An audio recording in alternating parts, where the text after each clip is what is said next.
Hi, my name is Alexandria Brooks. It is July 30th, 2019, and I'm going to give a persuasive speech on how Americans are kneeling during the national anthem. When I think about the U.S. national anthem, I am very proud and thankful that soldiers were fighting for my life, my family, and my country.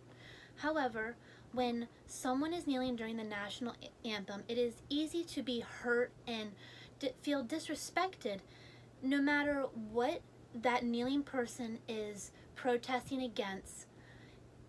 They are automatically viewed as protesting against the flag and disrespecting our country and the soldiers who fought for it.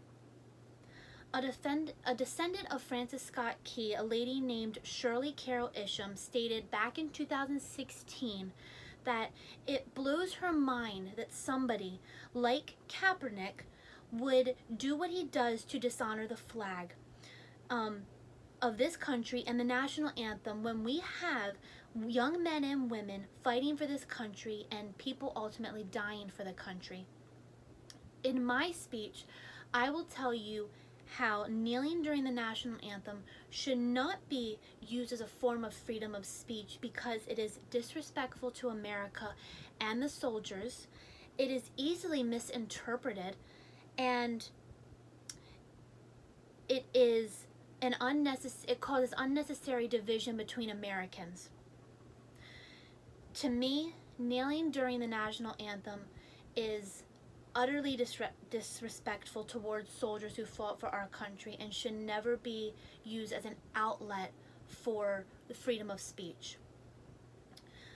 I would like to start about how we have different aspects during the kneeling of a national anthem, a solution that can ultimately help solve this problem, and how America would better look if this problem was resolved.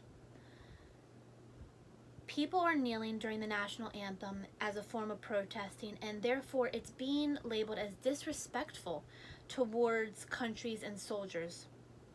According to a recent Washington Post Kaiser Family Foundation poll, 53% of Americans say that it is never okay to kneel during the national anthem, and 42% say it is sometimes okay. I look at it as two different lines: standing on the battlefield and standing in the front line of the NFL football games. They are two totally different routes, and they should never in any way have to merge. Similar to these different situations, many people have misread the intended protest. From research, I found out that Colin Kaepernick was protesting against police brutality by kneeling during the national anthem. It's easy to overlook this intended protest, though, when someone uses such a symbolic form in America like the national anthem or the U.S. flag. According to Ansley L. Kairos from the Washington Post, many NFL players chose to kneel not out of hate for this country or irreverence towards servicemen and women, but because they loved America. But because of protests involving the national anthem, many Americans are calling each other unpatriotic if they're supporting this. And this is causing division between Americans that could easily have been diverted. In Los Angeles Times, it's written that, and in short, I quote, that catcalls were made saying to stand up from the audience when they saw NFL players kneeling or linking arms and ultimately not putting their hand over their heart for the national anthem. These catcalls and then fist fights from protests that involve kneeling during the national anthem, which is causing an unneed for Americans to turn on each other due to something of this protest that could have easily been avoided.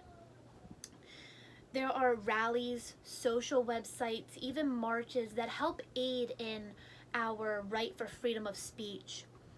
A solution that I like to look at towards ending this disrespectful act of kneeling during the national anthem is that we as American citizens need to remember that it is a privilege for us to be in this land, that people actually fought for us and they fought in order for us to even have a First Amendment, to have freedom of speech.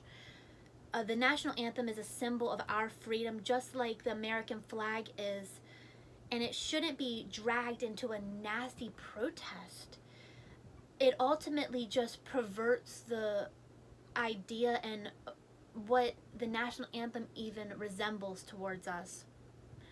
The intended protest could have made, I think, even a bigger impact than what it did if it was left in its lane of marches, social websites, pep rallies, and not mixed in with an American symbolic a whole envelope of just what America stands for. I feel like those two should have been left completely separate.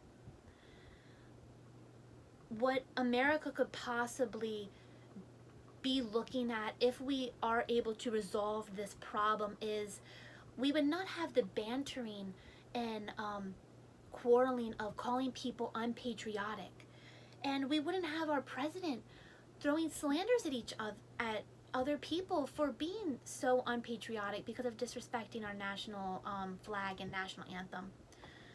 If the NFL players had taken their protest to the streets or on social media, their fight for police brutality would not have been overlooked, but it would have been more overlifted and put more out in the light, but rather it was hidden because many Americans are proud to live in America, and you should not mess with the American flag or American soldiers because that is such a sensitive subject.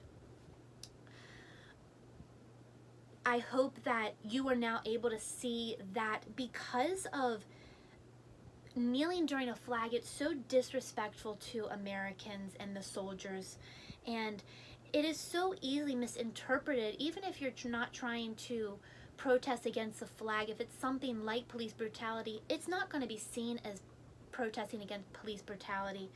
And lastly, it causes division between Americans that's not needed right now.